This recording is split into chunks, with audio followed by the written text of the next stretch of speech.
एक चैप्टर पढ़ाने जा रहा हूँ जिसका नाम है धूल। प्रस्तुत पाठ का शीर्षक धूल एक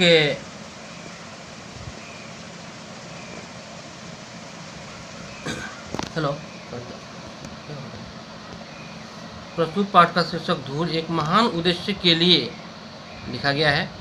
लेखक भारत को गांवों का देश ही मानता है।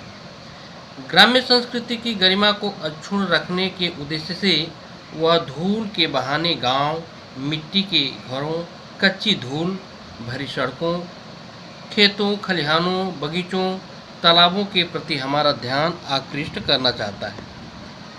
जन्मभूमि अथवा मातृभूमि के प्रति हमारे स्नेह को बनाए रखना चाहता है।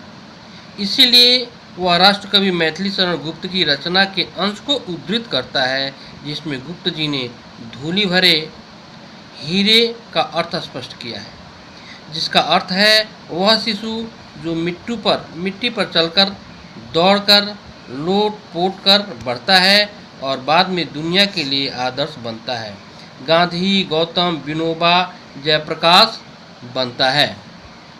प्रायः पाश्चात्य संस्कृति के प्रभाव में आकर भारत की नई पीढ़ी के नौजवान धूल से परहेज करते देखे जाते हैं। लेखक इसी विडंबना पर अफसोस करता है, वह इसी बात का विरोध करता है। लेखक यह सिद्ध करना चाहता है कि भारत की गरिमा शहरों की चकाचौंध पर नहीं टिकी है, बल्कि आज भी इसकी गरिमा गांवों पर टिकी है।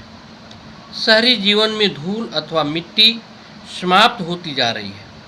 पक्के मकान, पक्की सड़कें आदि के कारण अब शहरों में मिट्टी अथवा धूल के दर्शन नहीं होते, जबकि पूरे देश को आहार गांवों से ही प्राप्त होता है। इसलिए हम चाहकर भी धूल से परहेज नहीं कर सकते। धूल के महत्व पर प्रकाश डालकर लेखक यहाँ शारीरिक शक्ति के महत्व को भी दर्शाना चाहता है। इसलिए प्रकारांतर से अर्थात बहुत पहले से ही लेखक गांव, गोधूली, गांवों, गोपालों, अखाड़ों आदि की हमें याद दिलाता है। लेखक ने स्पष्ट उल्लेख तो नहीं किया है, लेकिन माखनलाल चतुर्वेदी की कविता पुष्प की अभिलाषा के आधार पर मातृभूमि पर शीश चढ़ाने की भावना से भी उत्कंठित है। लेखक का मन यहाँ देशभक्ति की भावना से ओतप्रोत है। पूरे निबंध के केंद्र में देशभक्ति की भावना है। अतः यह कहा जा सकता है कि लेखक ने देश की मिट्टी को पूजनीय मानकर धूल से संबंधित बातें कही हैं। धूल या मिट्टी के प्रति हमारी प्राचीन विचारधारा काफ़ी महत्व रखती है। देश में अपसंस्कृति फिर उठाने लगी है, इसका सिर उठाने लगी है। इसका एकमात्र कारण मिट्टी से हमारा लगाव कम होने लगा है। पुनः अपनी प्राचीन संस्कृति का आदर करने के लिए लेखक ने यह कहना अनिवार्य समझा है, हमारी देशभक्ति धूल को माथे से न लगाए तो कम से कम उस पर पैर तो रखे। यहाँ देशभक्ति की भावना फीकी पड़ने पर व्यंग किया गया है।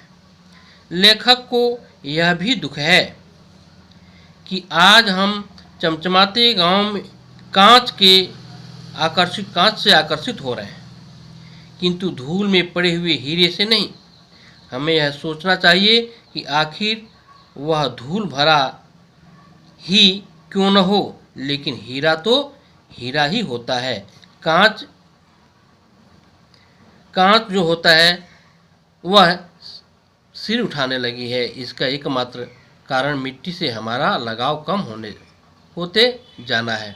पुनः अपनी प्राचीन संस्कृति का आदर करने के लिए लेखक ने यह कहना अनिवार्य समझा है, हमारी देशभक्ति धूल को माथे से न लगाए तो कम से कम उस पर पैर तो रखे।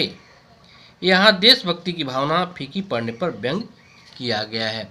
इसलिए लेखक जो है हमें धूल के महत्व को बताना चाहता है। लेखक कहना चाहता है कि हमें अपने देश की मिट्टी को नहीं भूलना चाहिए, चाहे हम जहाँ भी रहें वापस आएं और देश का सम्मान करें, इस मिट्टी का सम्मान करें। हमारे अंदर देशभक्ति की भावना भरी होनी चाहिए। अगर नहीं है तो वास्तव में हम देशभक्त नहीं हैं।